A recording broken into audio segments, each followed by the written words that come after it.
నమో నారాయణాయ. ధనలక్ష్మీదేవి అనుగ్రహం ప్రసాదించినప్పుడు ఏ వ్యక్తికైనా సరే అహంకారం గనక ఉన్నట్లయితే తప్పని పరిస్థితుల్లో సంపదంతా కూడాను తొలగిపోతుంది అనే విషయాన్ని మనం తప్పనిసరిగా గుర్తిరగాలి.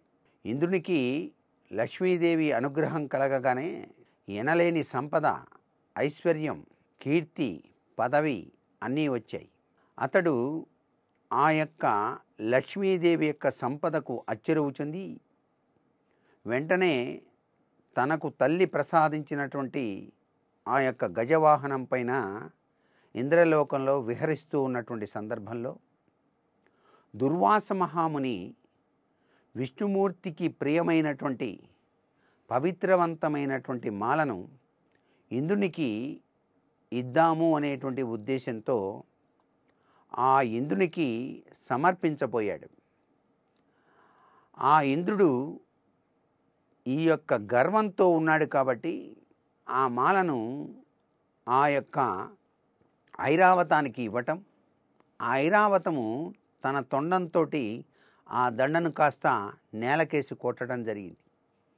దాన్ని చూసినటువంటి దుర్వాస మహాముని కోపంతో, నీకు పదవి వచ్చిందనేటువంటి అహంకార గర్వంతో ఉన్నావు, నీకు వచ్చిన సంపద, పదవి అన్నీ కూడాను పోవుగాక అని చెప్పేసి శపించడం జరిగింది.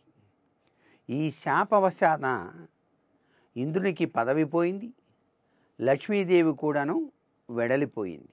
అందుచేత లక్ష్మీదేవి అనుగ్రహించినప్పుడు ప్రతివారు కూడాను ఆ తల్లిని చాలా చక్కగా అహంకారం లేకుండా చూసుకోవాలి. ఆ తల్లి యొక్క అష్టోత్తర నామావళిలో కూడాను ఓం విభూత్యై నమః అని చెప్పేసి అంటాం. భూతి అంటే సంపద అని అర్థం. అంటే తండ్రులు, తాతలు సంపాదించిన ఆస్తిపాస్తులు అనుభవించటం భూతి అని. తానుగా కష్టపడి సంపాదించుకొని లక్ష్మీదేవి యొక్క అనుగ్రహానికి పాత్రలవ్వటం విభూతి అని చెప్పేసి అంటాం.